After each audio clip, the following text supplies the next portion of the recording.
looked at all my options. I wanted to see if is this right for me, and am I right for this? And I think that second part of it was crucial for me. I think I saw that I wasn't going to be doing the things that I like to do on a day-to-day basis if I continued in academia.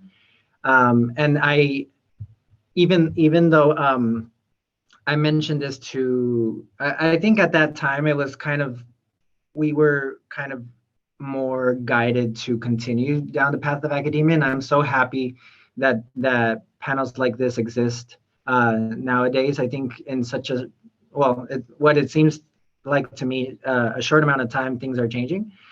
But yeah, so at that point, I was told, it's our transition. I continued on to my postdoc, and in my postdoc is where I saw, okay, yeah, this is not for me.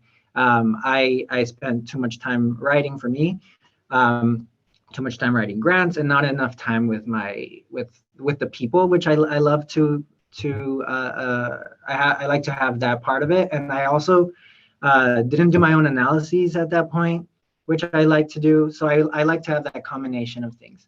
And I saw that was going to be a decreasing opportunity as I went on. So I started thinking about UX research, because that's the thing that kept coming up when I typed in my searches for like what other careers can psychologists do. That's the gist of it. There's a lot more information there that I'm sure I'll get to later, but I'll let other people talk. Well, Francisco, can you describe what is a UX researcher? Because I feel like a lot of people may not have heard that term before. Yeah, that's that's a big gap that I left there. So a UX researcher is basically a design researcher. We study people's behavior in reaction to designs of whatever kind. It could be anything. And so I've worked on websites. I've worked on wearables. I've worked on parts of a website, features. I somehow got a patent, things that I didn't think that I would get to do. But yeah, I conduct interviews with people to see how they react to designs. I recommend changes to designs, which is then hopefully implemented into the product. I build surveys. I study user behavior in the website as an aggregate, and try to distill insights from that kind of stuff. So I'm sure I know there's a question of my day-to-day later on, so I can get to it in a bit.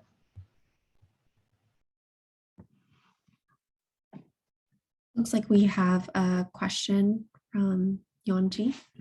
Yeah, hi, I just had a question about the UX design researcher. Do you do actual research to make suggestions to the design, or is it just your logic and intuition?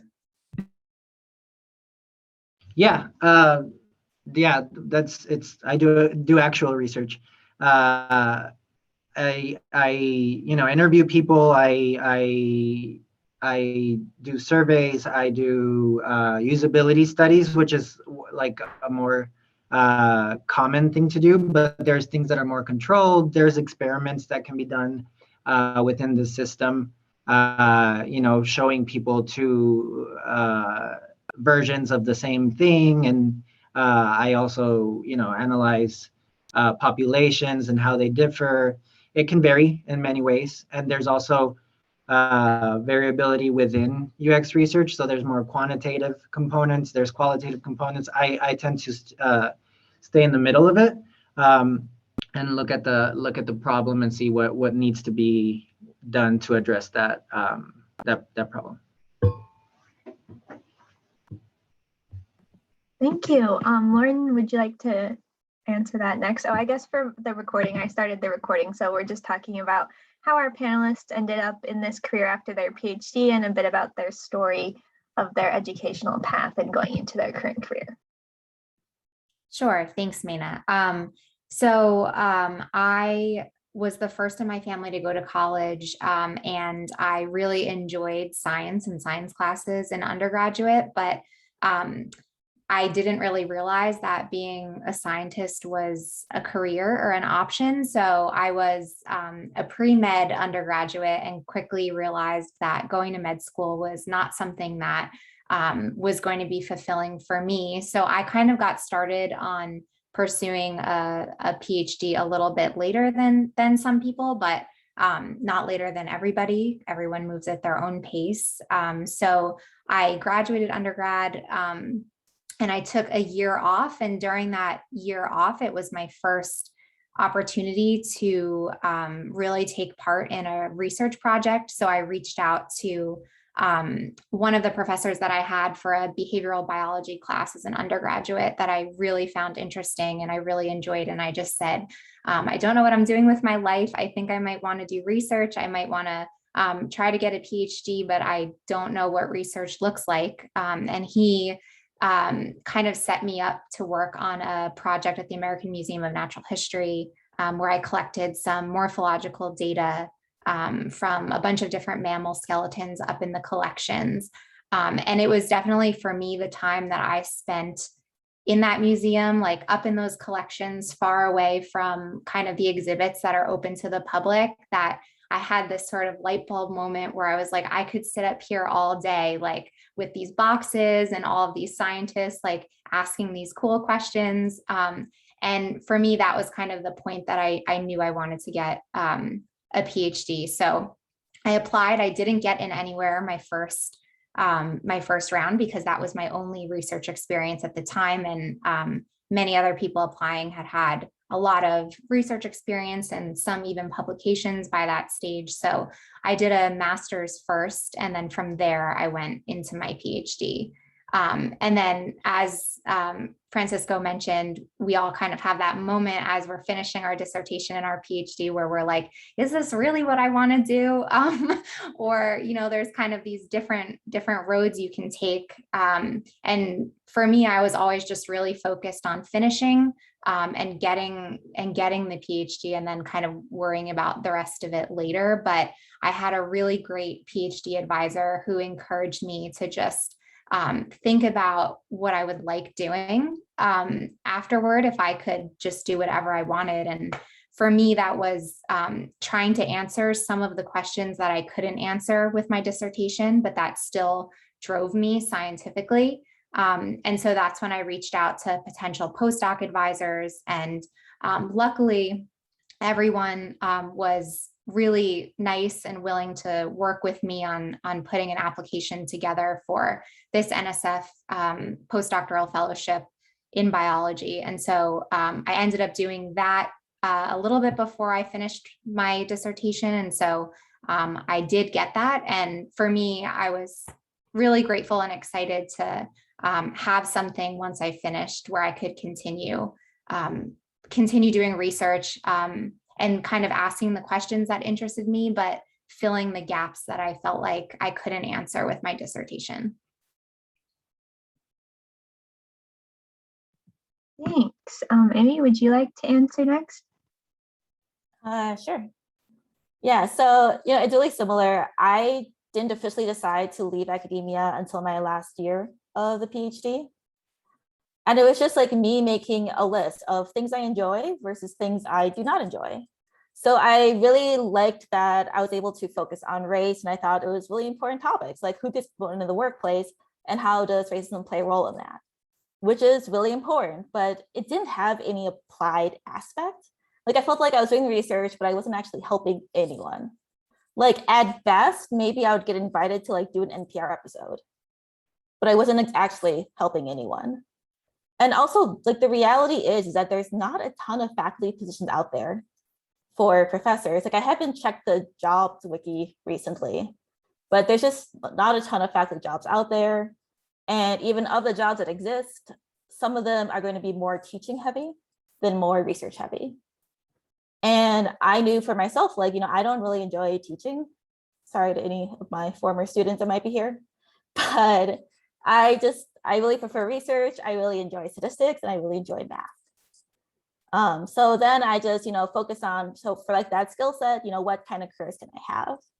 Which really led me to data science, mostly, and quantitative UX, which is a rare job title that does exist at Google, but doesn't exist at most companies. And yeah, and then the last thing was, me realizing that like, I just want to be able to like live wherever I want to live in whatever city. Like, I don't want to move to Utah because the only faculty position is in Utah. No offense to Utah. And I want to be able to financially support myself.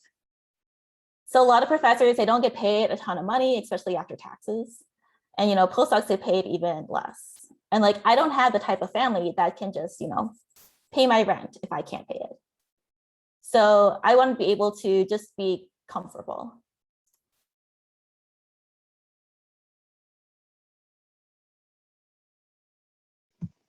Thank you. Yasmin, that means you're next. Yeah, thank you. So I think the general theme is the same, but I'll give a little bit more kind of detail and some background because it'll make sense as to how I got where I'm into doing what I'm doing now. So actually in undergrad, I had no interest in going into psychology. I actively avoided taking any psychology classes actually. And I actually was an anthropology major because I've always loved learning about people and thinking about cultures and thinking about how people, like why people do the things they do and make the decisions they make. So that was kind of how I saw myself. That was what I was interested in. But I didn't know necessarily, like I didn't want to be an anthropologist necessarily. So I found actually public health just through a series of really fortunate events actually, and learned that, wow, okay, because I, as a little bit of background, I had also always been interested in health and healthcare, and also knew I didn't want to be a physician.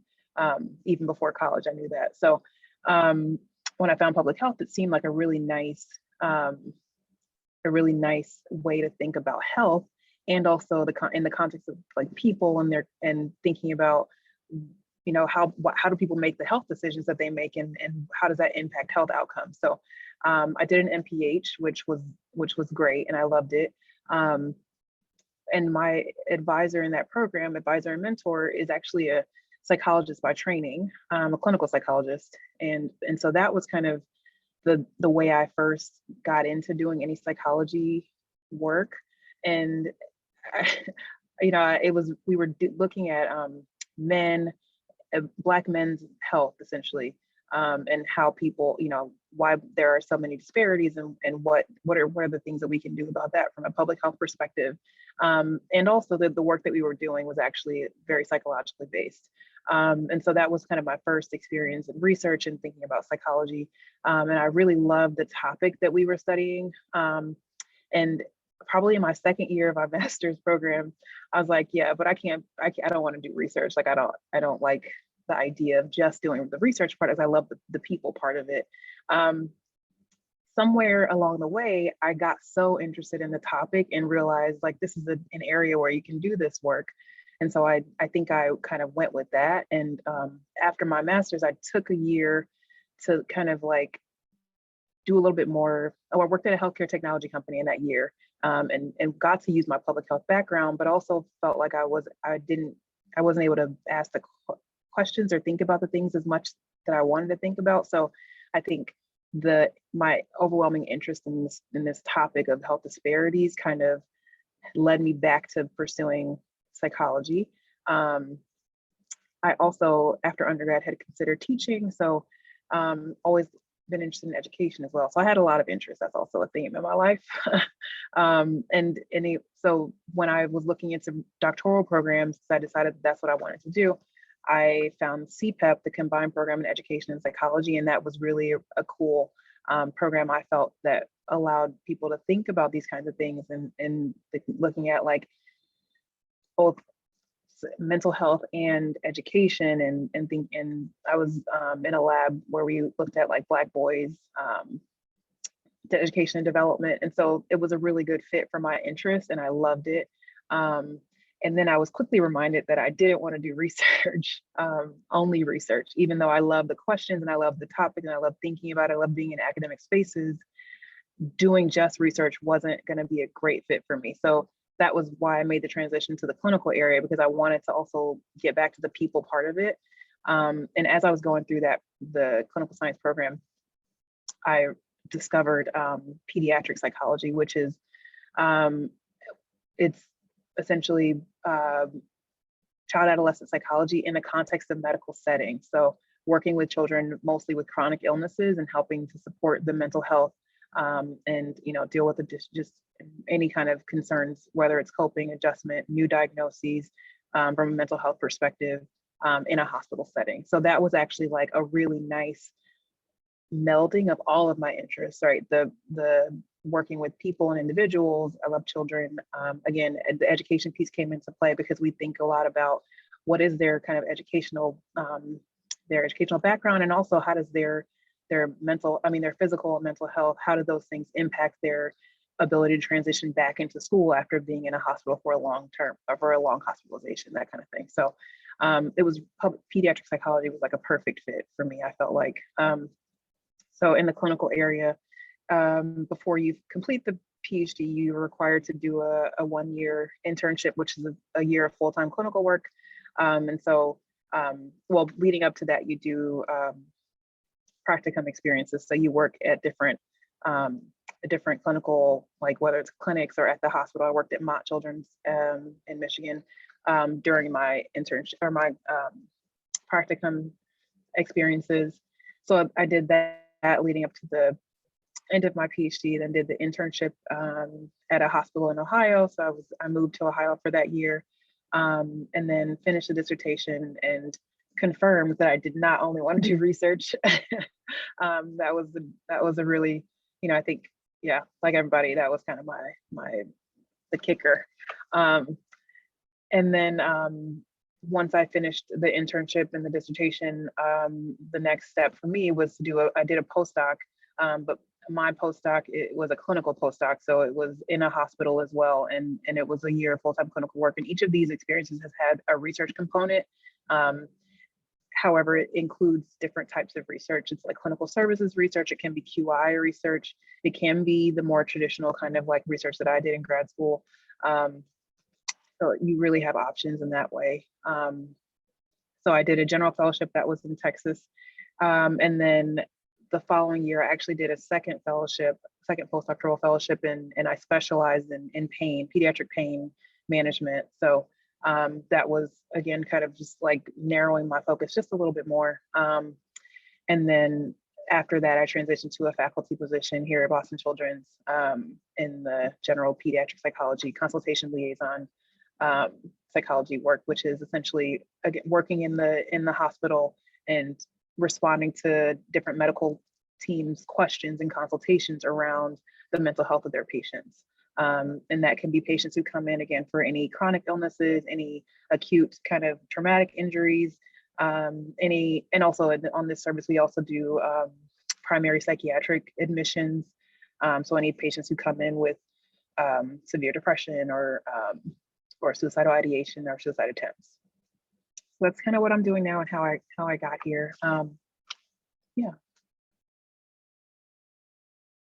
Thank you. As a grad student, it's always fun to hear like different people's paths to what they're doing now, because I think like for any undergraduates in our audience, you might think like, oh, by the time you're a grad student, you have everything figured out, but oftentimes it's really not straightforward like that. So it's cool to hear. All right, so our second question is, can you describe a typical day or week in your job? What do you enjoy most about it, and what's something challenging about your job? And I won't like necessarily call on people this time. You can just go if you have something to say, and don't feel like you need to respond to every single question, but feel free to. So maybe I'll get us started since I just answered the last question. Your question was the typical day-to-day, what's most challenging, and then what I most enjoy. Is that right? I'm also using my cheat sheet here. That's right. Okay. So yeah, so my day to day, I think this is also a part of why I like this job is because it's very different.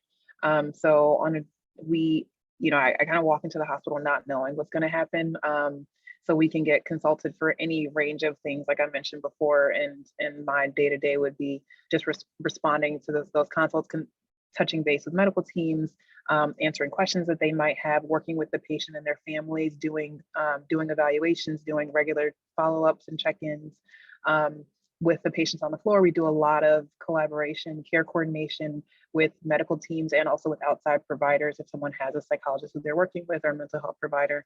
So doing those team meetings.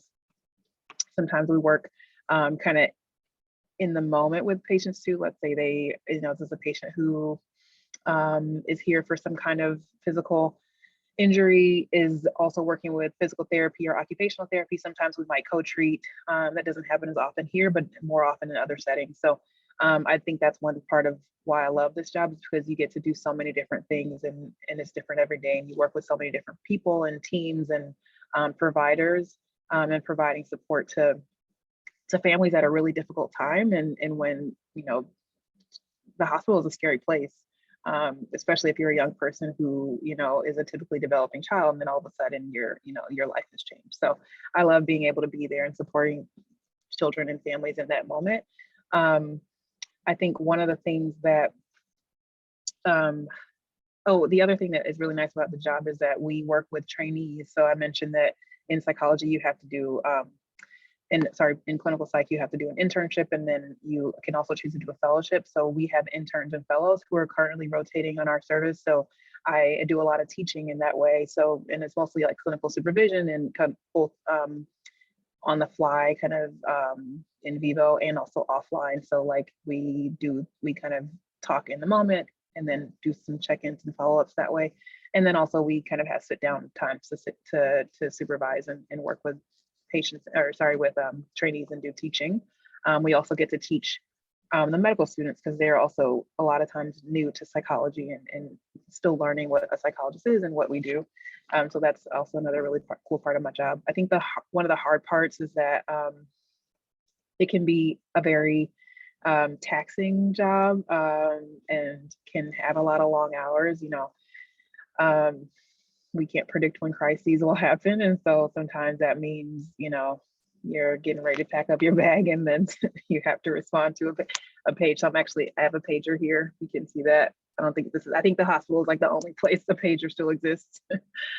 But yeah, so I think that's one of the hard things, that there's the excitement of it is also kind of the challenge in that it can be really inconsistent and just hard. I think especially right now, COVID has done a real number on the mental health of many of us, especially children. And I think we've seen that in the increase in the acuity and the volume of our consults. And so that has been really tough, I think.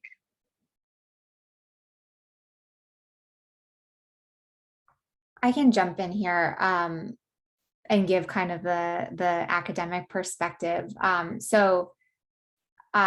Just to give a little bit more info about the type of postdoc that I'm currently on. So I'm on a National Science Foundation postdoctoral fellowship that's independently funded. And what this means is that I wrote up this application for this postdoc project based on something that interests me. So this is different from a postdoc that you might get in a lab with someone who's paying you out of a grant that they have for a specific project. And so in that case, you're doing something that you might be interested in, but something that's part of somebody else's project. So the difference here is that NSF actually pays me my salary. So my PI here at the University of Michigan isn't the one that's paying me through a grant. And with that comes a level of independence in terms of what I actually do every day, managing different projects that may or may not be related to this postdoc directly. And then kind of like pursuing areas of research that I'm interested in versus areas of research that my PI might be interested in. And so like on a typical day, I wake up very early. And part of the reason I do that is because research intensive postdoc involves a lot of writing, which I think somebody had touched on earlier. The amount of writing that you have to do in academia is something that I think we don't talk about that much. And for me, the early morning hours are when I'm able to write the best. And as the day kind of goes on and I've accumulated the stresses of emails and projects and meetings, I like lose the ability to think critically and clearly about a manuscript or a project or a paper that I'm working on. So I always start my day off really early, just so I can get a couple hours of undisturbed writing in. And then there's a lot of coding, which is, you know, a lot of sitting at your desk. And that's something that as like a field biologist is a hard transition to make, is you think you'll be outside all the time, chasing cool animals around and collecting data in a notebook and getting rained on and packing your lunch in a little bag. But the reality of it is that while you do get to do that, the higher up you go, the less of that you actually do. So you might do a lot of field work as an undergraduate or as a graduate student. And then as a postdoc, typically because the contracts are so short. So my postdoc is a 2-year contract. Most postdocs are between 1 and 3 years. Most of the time, your PI doesn't send you to the field. And if they do, it's only for a couple weeks, because the value that you can bring and the work that you can get done is you know, faster if you're not in the field collecting data. So a lot of coding at the computer, a lot of sitting at the computer, a lot of answering emails or Slack messages now. I will say that the transition from email to Slack has been wonderful, because I don't have to write these long emails anymore, and I don't get as many emails as I used to, but answering those and keeping up on emails still takes a lot of time. A normal day involves a bunch of Zoom meetings, and a lot of these meetings are on different projects. So like I said, they might be related to my postdoctoral fellowship project specifically, but then I also have projects from my PhD data that I'm still working on, projects with other collaborators on other study systems at other universities. And that is something that I really love about academic research, is kind of having like your hand in all of these different pots and asking lots of different questions, and then figuring out the ways that those different projects can kind of inform one another. But it's also something that is challenging, because you have to be really, really good at organization and holding yourself accountable to deadlines and being able to kind of multitask all of these things at once. And for me, that is not something that I'm naturally good at. So I like kind of thrive in like the chaos. I'm not very orderly. I'm not super organized. I'm not really late to very much, but I definitely don't have very great organizational skills. So that's something I had to work on a lot as I kind of got to where I was. I have like little tricks now and like multiple fail-safe backups so that I don't miss meetings or misplace things. But that's been a struggle for me, is just like the admin and keeping on top of all of these projects and setting deadlines for yourself and holding yourself accountable when those deadlines are soft. So unlike an industry job where you might like have a very clear endpoint or something that you're trying to do in a matter of days or weeks, most of the time in academia, we have these big giant projects that last multiple years, and maybe you're working on a paper, but there's really no deadline for that paper, and you try to give yourself one, but then you ultimately don't meet it. And so kind of having that independent accountability and being able to keep yourself moving on things that are a little bit like always in flux is definitely another difficulty of the job. I can go. So I think there's a stereotype that if you leave academia, you won't have any freedom or autonomy, that you won't be able to work on things that you want to work on, that you'll basically just be like handed projects and be like, hey, you got to do this because I'm your manager. And I'm sure that's true of some workplaces, but like at least mostly in tech, especially for data science, I have a ton of autonomy on what I work on. Basically, if my team's like, hey, I think we should do this project, and I think there's problems with it, I can push back and be like, hey, I don't think this is worth our time based on these reasons, and then we'll discuss. And it doesn't matter if the person proposing the project is my manager, is a director. Like it doesn't matter their title, at least at Indeed. And I really enjoy that, just the freedom, because if I didn't have that, I don't know how I could stay at the company, honestly. And even like as an academic, like you guys don't have freedom to just study anything you want. Like you study the things that could get published in the top journals or can get the NSF grants specifically. And so that isn't true freedom either.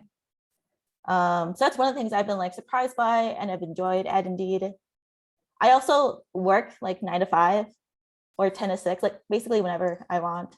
As long it's more so like the focus is like getting your work done and also like not overworking yourself. So if you can work less than 40 hours and get your work done, that's, you know, cool with my team. And I also don't work on weekends. I have hobbies now.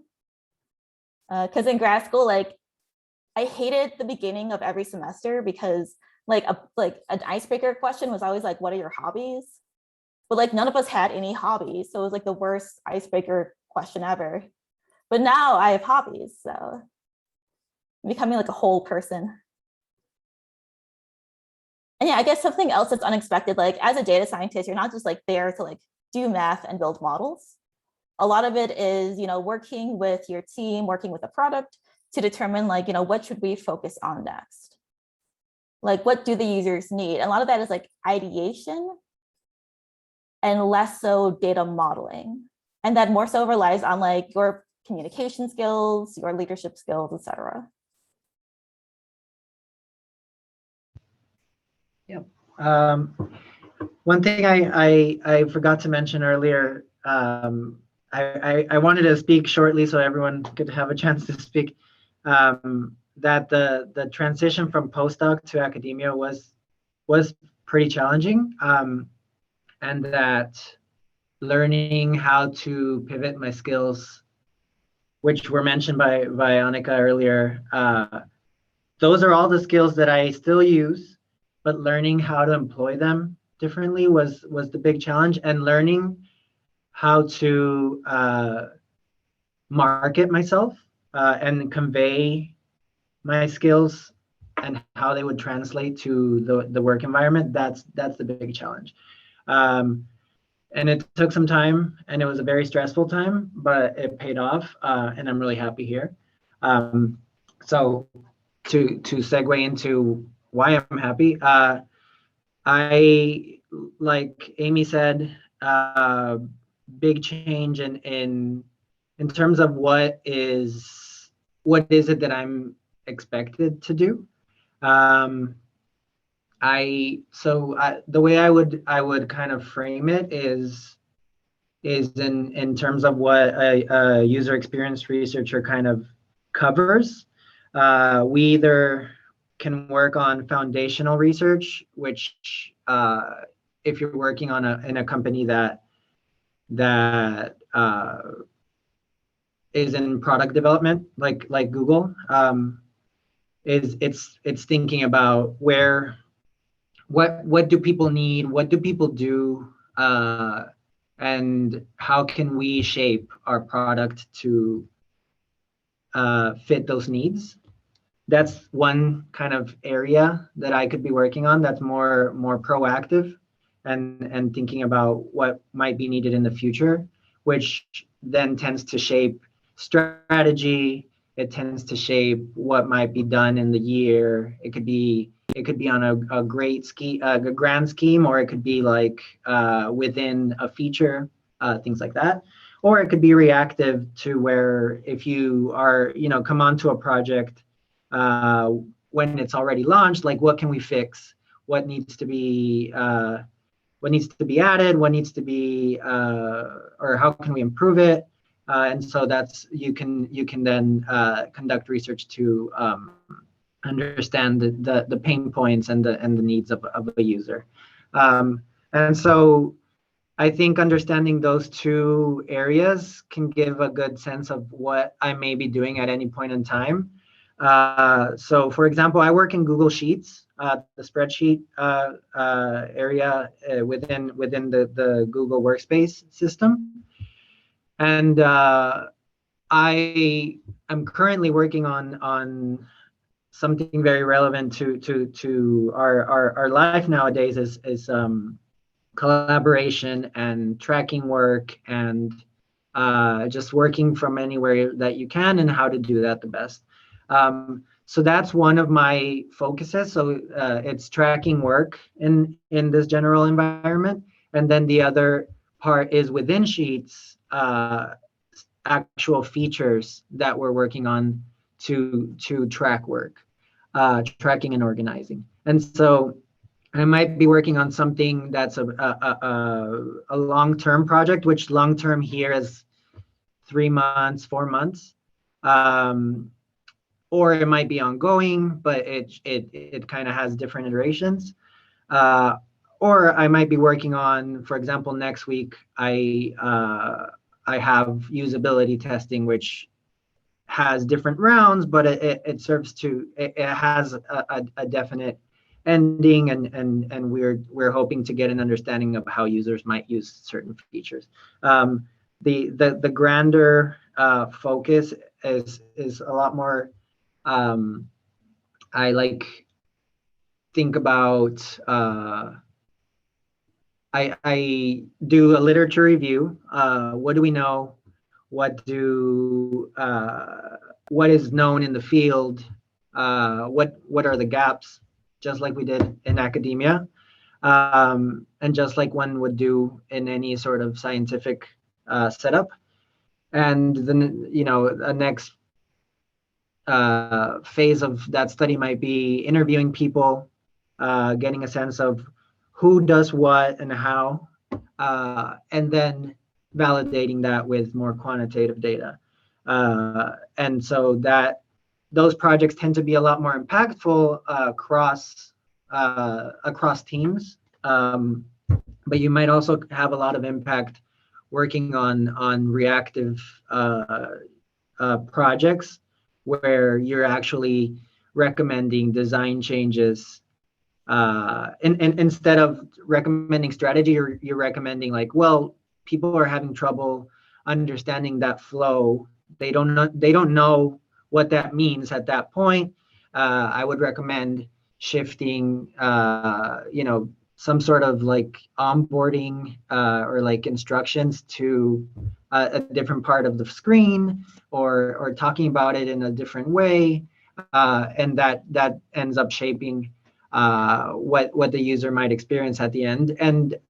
And that's actually what's like really rewarding to me, how much your work can be or just experienced by different people. That's really cool to me, like knowing that I'm in a coffee shop and someone's using my thing. Like, oh, I moved that button there. That's like really cool to me, seeing how that might happen, as opposed to before. Like, it didn't feel that way. Like Amy said, I didn't feel like I might impact anything meaningful. And that could be, there are people that do. There are people whose research is, endlessly meaningful, and that wasn't going to be me. And so, yeah, so that's, in terms of the challenging and the rewarding parts are the same to me. Yasmin, I think, summarized it pretty well. Having a changing context is really rewarding. I don't like working on the same thing for a long time, but it's also the challenge. Not knowing what I'm going to be doing is the challenge.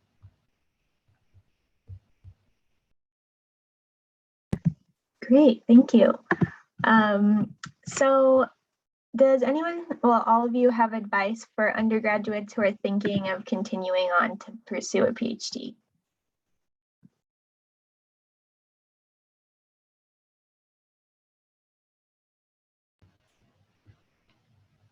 I can go. I would say if you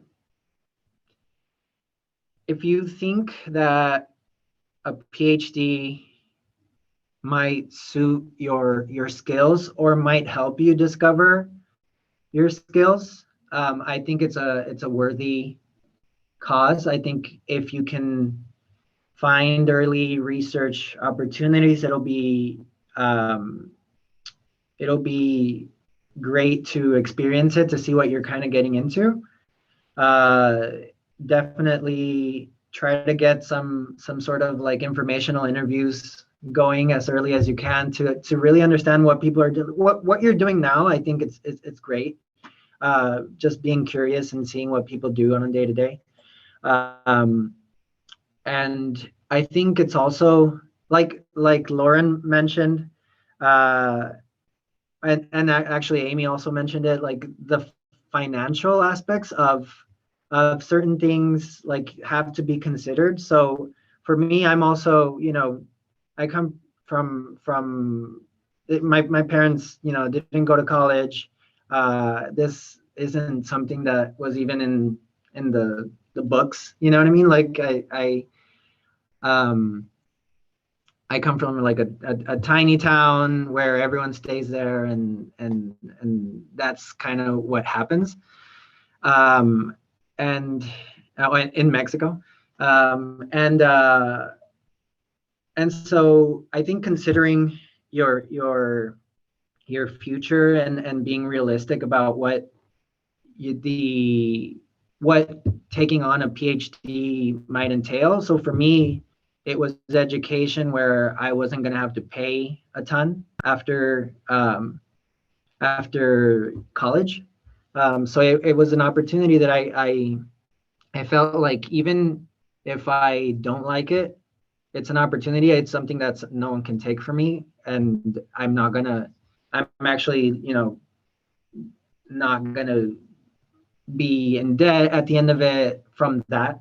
So that was really an opportunity that I thought I had to take. And at that point, I thought I wanted to be a professor, to work with kids. I wanted to work with kids with autism. I wanted to help kids with autism, and it seemed like that was the path. But then while you're in your PhD, you're not locked in, is something that I would have wanted to know. And, squeeze the resources that you get, squeeze them for whatever you can, like there's a ton of resources that you get during your PhD and access to education that you might not get anywhere else. So it's worth it in those senses. But then once you become very focused on an area, it becomes, at least it might seem like you're a little bit kind of, you put a lot of eggs in that basket. But I am, I've experienced that you can shift at any point. And if you find what you are good at and find that you find something that's rewarding to you, it's never too late. So that's my recommendation. I will echo that. I saw that there was a question that probably is helpful for Francisco to answer. So maybe I'll give him a second to read and think about it, but I'll just echo a little bit of what he said there with regard to the first question. I think one of the things, so two things about when you're thinking about pursuing a PhD, I always tell people it's definitely an undertaking, right? So I would say only do it if you, one, need it, and or to want it. Like, I don't think it's something to just go into just because. And I think that it can be really, really a hard thing to do. And so you want to make sure that you're doing it for the right and or necessary reasons. That said, I think it's also important to listen to the things that you're learning about yourself throughout the process, like whether that's before the program or during the program or after. I agree. Like Francisco, I was interested in getting an education that was free. And that was a big deal for me. And also I started to hear things, like I realized that I didn't really love research, but I was like, but I love the things that I'm learning, so maybe it's worth it, right? But over time, I was able to really try to really figure out kind of what that meant for me. And I was able to pursue things that I was interested in, and then ultimately was able to decide that, it wasn't the final say for me. And I think I also agree with Francisco that don't I think you want to try to maintain an open mind about what your options are, and take the resources that you have access to. I think in that lovely introduction that you all gave, you mentioned that I was a life fellow. That was something that people like didn't even really know about, but I got to travel to different countries like on Michigan's dime. Like that was amazing. And I learned so much, and I met great friends and collaborators potentially. So I think, I think when you're thinking about whether or not a PhD makes sense, really try to consider all the great things about it, and also consider the challenges. I think, the financial piece was really important for me too. Like knowing what you're getting yourself into ahead of time can really make a difference for whether or not you're, you feel like you end up making the right decision for yourself, but also knowing that at any point you can decide that it's not okay, it's not good enough, or it's not what you want, and take a different path. I would just echo that and say that you want to be open to the fact that you might change and your needs and wants might change, and that might happen during your PhD and not before it. So definitely it's something that you want to think about. Like, do you actually need a PhD to get where you want to go? And do you really want one? And then even if you do and you start, sometimes it's easy to kind of just put your head down and forget that you do still have options, and you can leave and you can change your mind. And I think there's like pressure put on you during PhD programs that make you feel like that's not possible. And I think a lot of times we put pressures on ourselves that, you started this and you have to finish it. But the reality is that it's like 5 to 7 years of a very small stipend. Yes, you get a tuition waiver. And even though you do get that small stipend, you are still sacrificing a salary that you could probably make somewhere else. That's probably more than double. So there are sacrifices there. And I think that you just want to be honest with yourself, and you want to just be okay with knowing that one day you might wake up and not be happy. And it might be the second week of your PhD, or it might be, your 4th or 5th year, and that's fine. Yeah, and I don't know if anyone is thinking of data science, but in terms of like whether you need a PhD to get into data science, the answer is no. Like I know people who just have a bachelor's degree and went to data science and they're doing really well. I do think it is more of a struggle for people coming straight from a bachelor's versus people coming from a master's.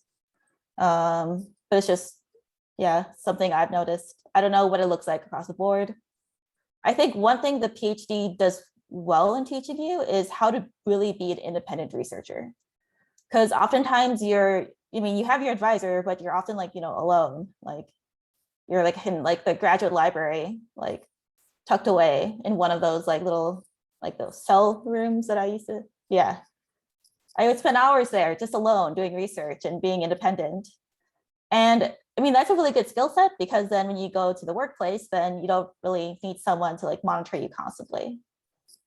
And also, like, it's gonna sound funny, but the PhD also teaches you how to deal with rejection really well, because you will get rejected through multiple venues quite often.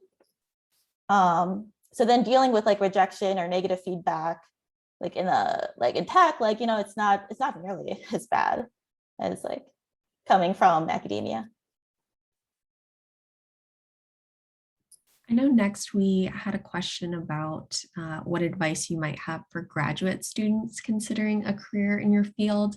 And specifically, I see a couple questions in the chat that might relate to that as well. So learning how to communicate in more industry or tech terms versus academic ones, as well as maybe the pros and cons of doing an industry internship, and whether, what about transitioning from a PhD straight to industry without doing those types of internships? Yeah, I answered it shortly in the chat, but yeah, that transition, to me, it was hard. I know other people that have taken to it more quickly. But yeah, for me, it was, so during my postdoc, I at that point knew that I wanted to do UX research, and started finding out through informational interviews what I needed what people do and what I know and don't know about what it's going to end up being like. And so, yeah, I had a lot of informational interviews, one-on-ones. I reached out to a ton of people. Each person that I reached out to, I asked, who else can I talk to? And started just learning how did you do it? How did you do it? And every person was different. And I, in terms of shifting my research skills into into industry skills, it was a ton of reading, some recommended UX books. There's books that I can maybe send this to Annika. I have a list of books that I recommend whenever I have this chat, that are a good kind of midway between or just a way of speaking about industry terms coming from academia. There's some books that are a good way of transferring, for example, stats, transferring or just learning design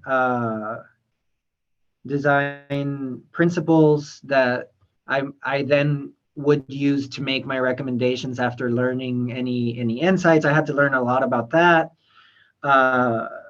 And learning how to interview was a big deal. Learning how to interview for industry positions, that was something that, like, every one of these informational interviews, every one of the interviews that I had, it was just a learning curve. And transferring my CV into a resume, learning to speak about my skills more succinctly, but also talking about what can I do to earn money for this company is like a big way of thinking about it. That was hard, but the learning curve was steep, but it had to happen.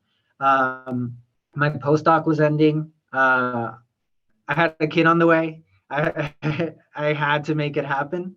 For a bit, I was like, I'm gonna Uber for a bit because I don't have any income coming up. That's what I thought I would do, and then I would have done it. But luckily, things turned out.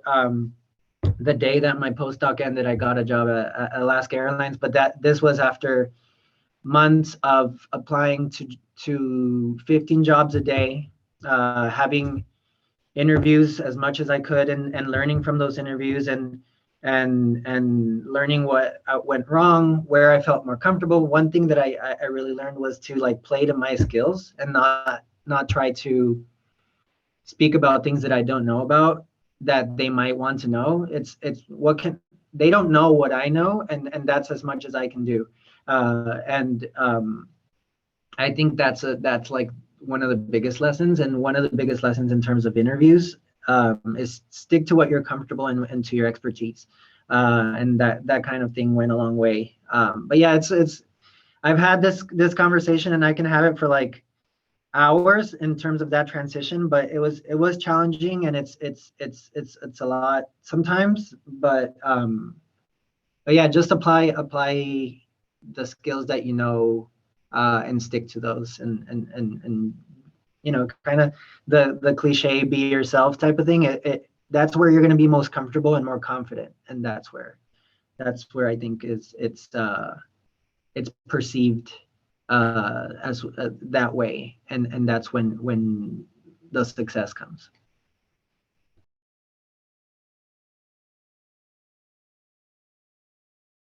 Thank you so much for those suggestions.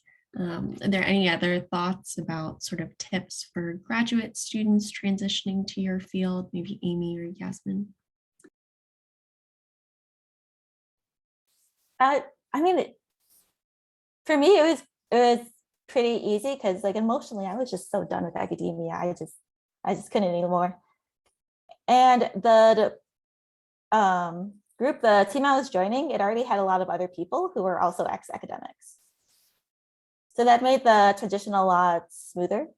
And then I think like a month in after I joined, like people kept complimenting me on how well I was like adapting, which I don't think was an actual compliment now that I look back on it. But yeah, I just know, like, I think like a frame of thought like people get in is like, I have to choose either be a professor or to like not be a professor, do something else. But you can also like become a professor and then still leave later.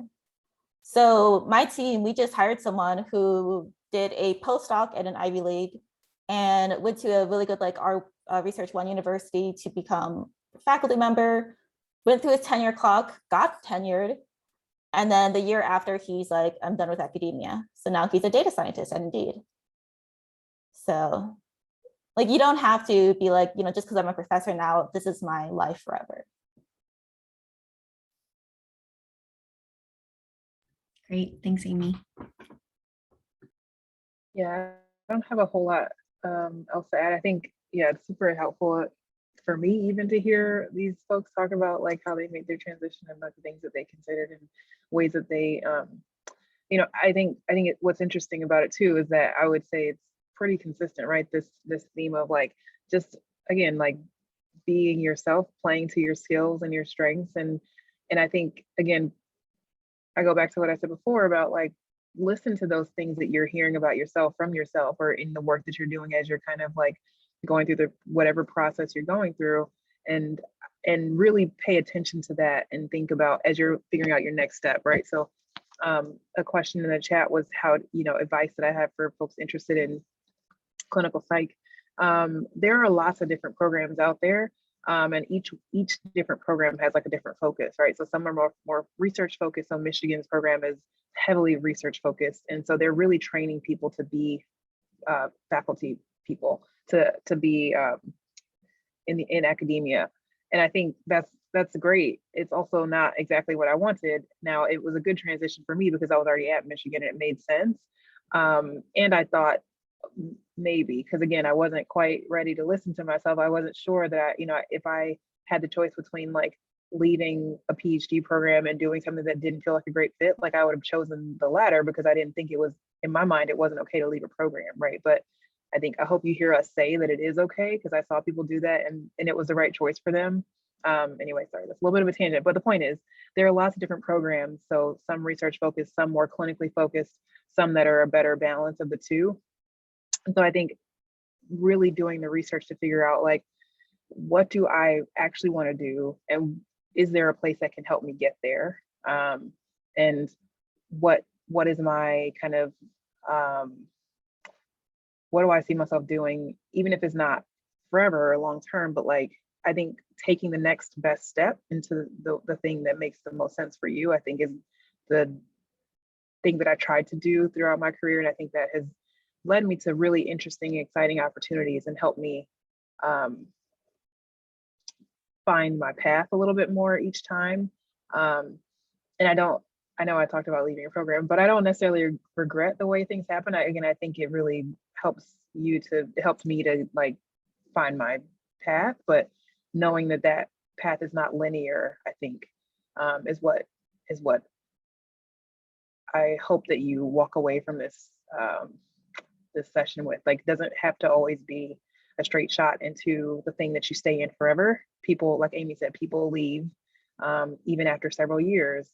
So knowing that there are options out there, you can try different ones, see how they work, and then kind of moving on.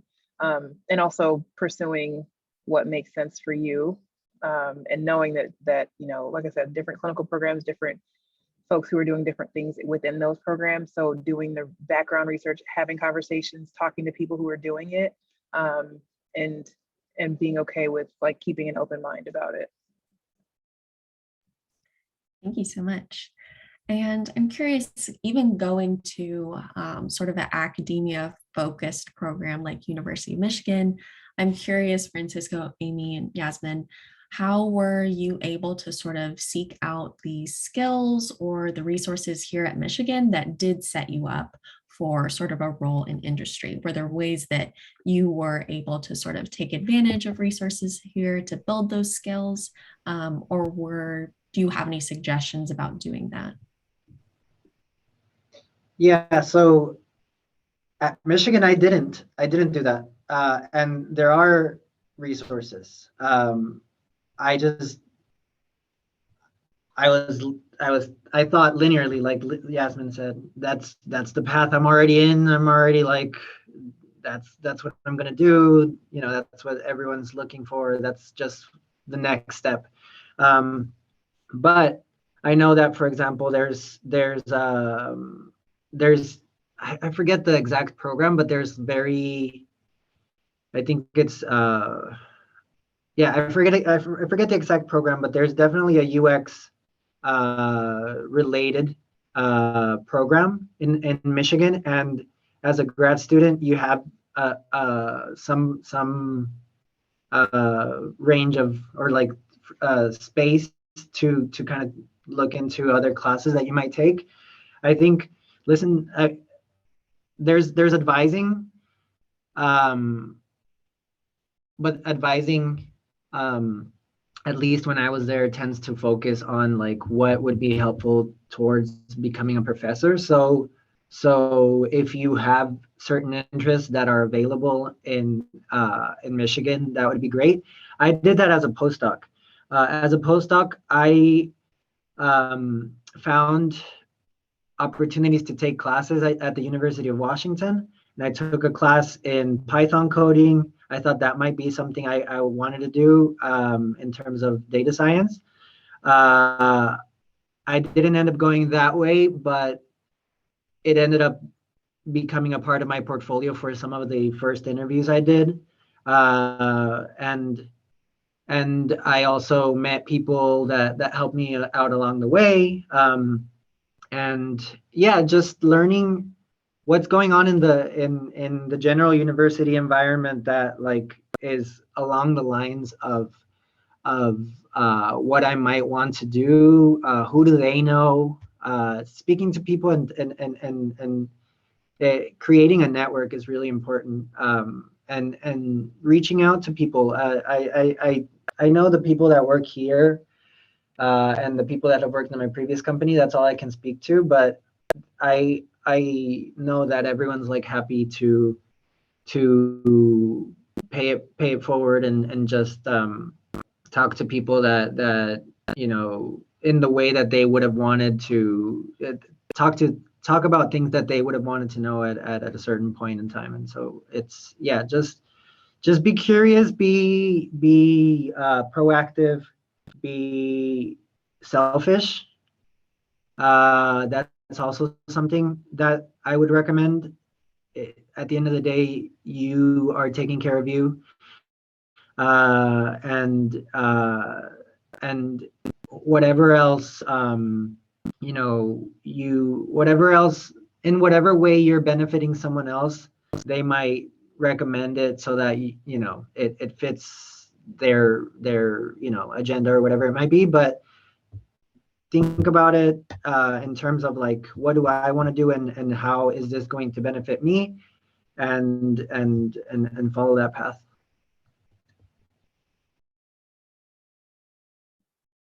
Yeah, I agree. I think networking and trying different things. I think Michigan had tons of resources, and I was able to take advantage of some of them.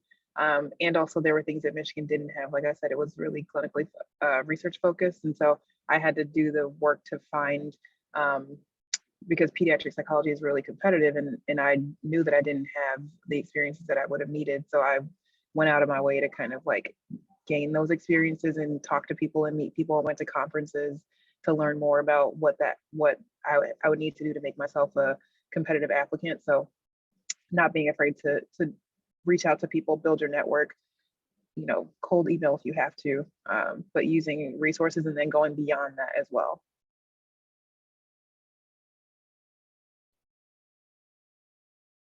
Yeah, I was kind of like Francisco, like I feel like I didn't like consciously prepare. Like, I mean, I did take a lot of like extra stats classes while I was in grad school, but that was more so because like, oh, structural equation modeling, you know, that sounds fun. Like, not because like I was preparing for like a career in tech, just because thought it was enjoyable because I'm a masochist. And yeah, and like, I don't know, I mean, for me, it was like it was a struggle. Like if I didn't have friends who worked in tech, like I don't know if I would have gotten as many interviews. Just because, you know, they really coached me on like, here's what to say to certain audiences and here's what's not to say. So definitely like reaching out to people on LinkedIn and just asking for help. Like I know that people don't like reaching out to strangers. I also hate talking to strangers. But like I had to do that so much when I was applying to jobs, just to like get their feedback. Oftentimes they're happy to help you. And also usually like if you get hired and they refer you, they usually get like a $4,000 to $6,000 referral bonus. So there's incentive in them for, yeah. We do not get bonuses in my field, so But consider that. Another pro for tech and industry there. The other question I see in the chat that I'm not sure we fully got to was, how is it different from working in the industry right after graduating from undergrad versus joining industry after graduate school? So I think you guys have talked a little bit about this, and obviously all did one path, but maybe from seeing different people in your field, do you see any sort of clear pros or cons?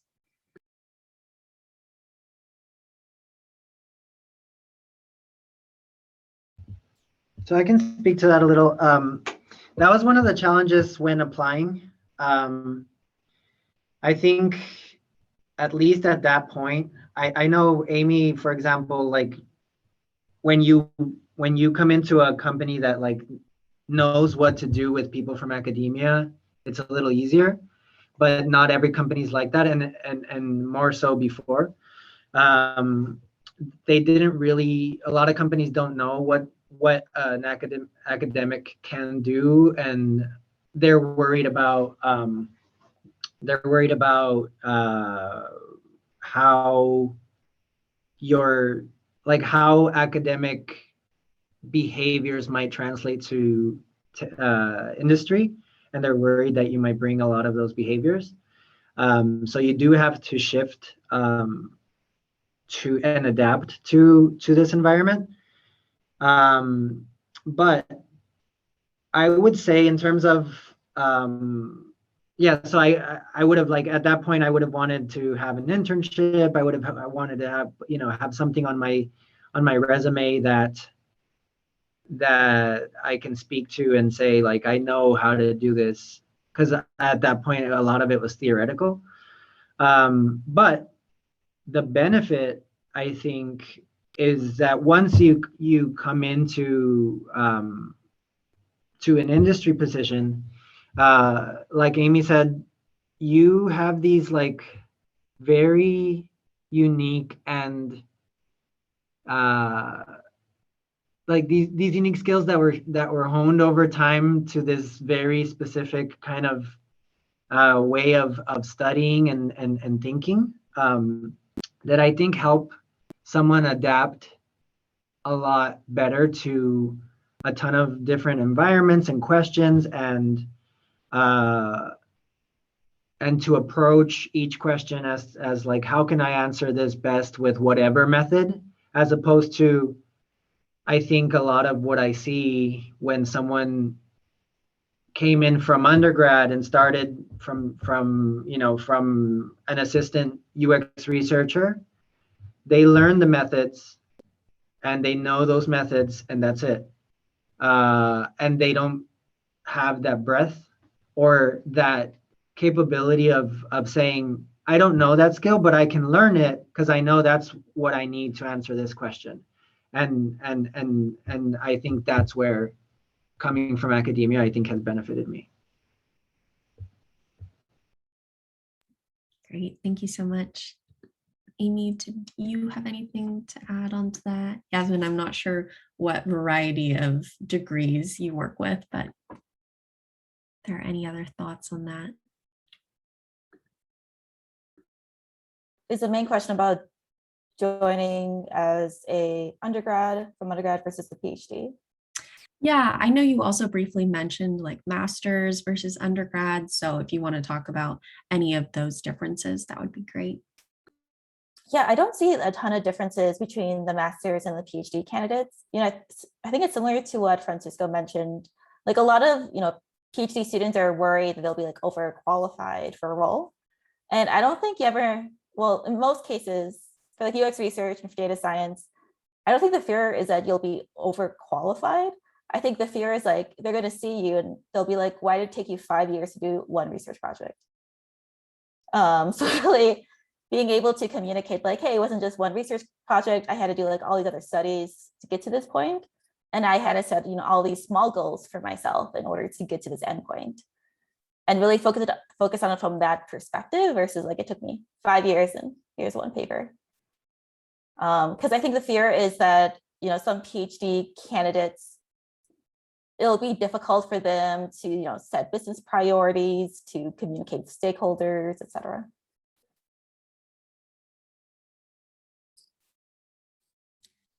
Great, thank you. All right, I see a question that just came in the chat now. So grad student thinking about going into user design, who previously did e-commerce email marketing for 7 years, but was sort of discouraged by the for-profit mentality. And so she was curious about whether your roles in user design, so I think Francisco and Amy, whether that feels very profit-driven. Yeah, so there is a lot of variability, I would say, in terms of where you could be working and what you could be doing within each company. There are companies that, for example, I wouldn't work in because I just don't agree with core principles. Or if I did, I would want to work within those companies to change things and address those things. There's like the perception of this monolith that that thing is bad, but within the companies there's a ton of good people. So that could be you. And every company that I've worked in and that I have entertained the thought of working in has those values or shares my values of, for example, putting the user first, or thinking about people who might not usually be represented in products or thought of when thinking of products.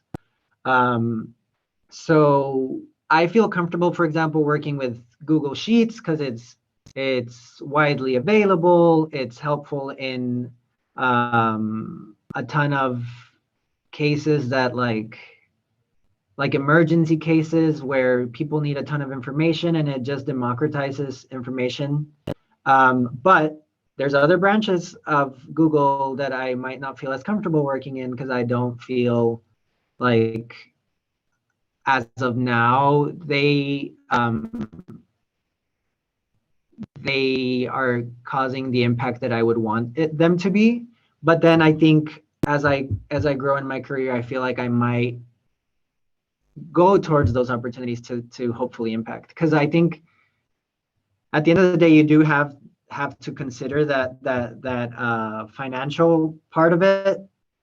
But as a UX researcher, you're the voice of the user, and so you have to provide that you have to fight the status quo. That's like actually one of the ways that people measure performance here at Google. Like, how well does someone challenge the status quo? And that's something that I think in those cases I would want to do.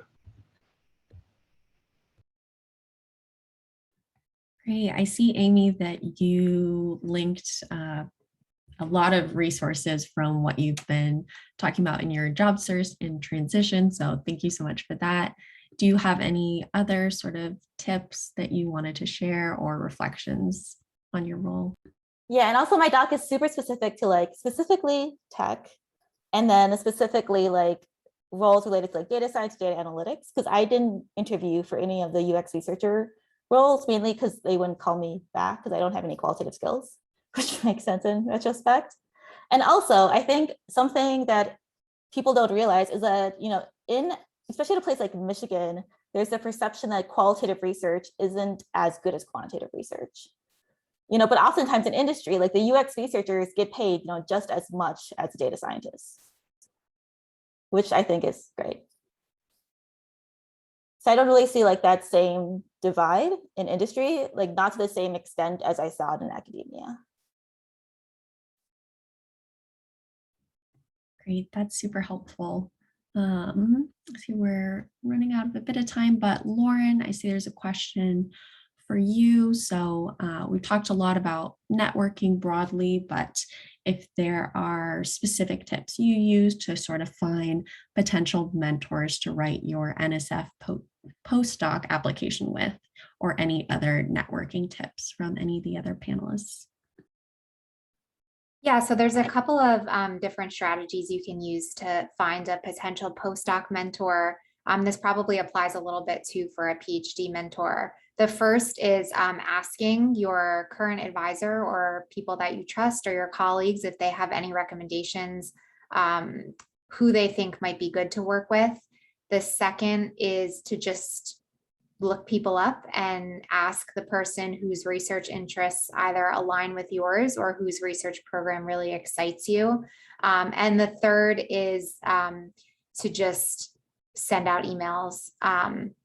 And I think that for me, I was looking for a lab and a PI that could kind of give me a different but complementary experience to what I had for my PhD. So still the same general broad research area, but in the case of my postdoc, offered me something I didn't have in my PhD, which is a natural wild long-term study system. And so I worked with captive non-human primates during my PhD. So that was kind of my big motivation. And I will say that the process of writing an independent fellowship, something like the NSF or an NIH postdoc fellowship, is a great way to get an idea of what a mentor might actually be like, because you do have to actually work with them on it. They have to usually write some kind of mentoring statement. And so you kind of start this mentor-mentee relationship before it's really official. And I know a bunch of people who have started that and been like, this is definitely not the mentor for me. And in other cases, it's worked out really well, and you can feel a bit of confidence that this is the person that you could work well with. So it's also a good kind of litmus test in that way. And if somebody totally ignores your email or they're really rude to you, then that's also data and information that's not the person that you want to work with for the next 1 to 3 years. That's super helpful. Thank you so much. Oh yeah, Yasmin, did you have something to add? Yeah, I'll just quickly add, I agree. I think those are all great resources in terms of networking and identifying potential like folks who you can communicate with. I think also just talking to talking to graduate students, because they're the people who are in it and who can tell you what it's actually like on the ground. I know that's a little bit different at the postdoc level, but just, as you're thinking about a PhD, whether or not that makes sense. I think the other thing I would say is if you can attend different conferences, that's also a great place to meet people and network. That was one of the things that was helpful for me, because I went to it's a pretty small niche conference, the Society of Pediatric Psychology annual conference. And that was like a great opportunity for me to learn more and meet people. And I still maintain those connections that I made initially at that conference. So another good way for like networking and finding resources and mentors. Great. Yeah, thank you both. Those are great academic networking suggestions. I see we're at time and I want to let you guys go, but just wanted to say thank you all so much for sharing your time with us and your expertise. This was so helpful. And I know for me personally and for all the students here, I believe we should be able to send out some of the resources and Google Doc that you linked to those who have signed up. So sorry, Francisco, did you have something to share? Yeah. Oh yeah. I'll send you also some more resources. So hopefully you can distribute after. But yeah, happy to share those and appreciate the time. course. Yeah. Thank you all. so much for being here. Thank you all for doing this.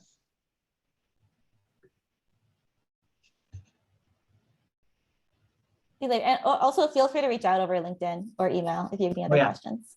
Yeah, definitely. Thanks very much to the organizers and moderators. Yeah, thank you guys. Have a Bye, good one. everyone. Thank you. All right.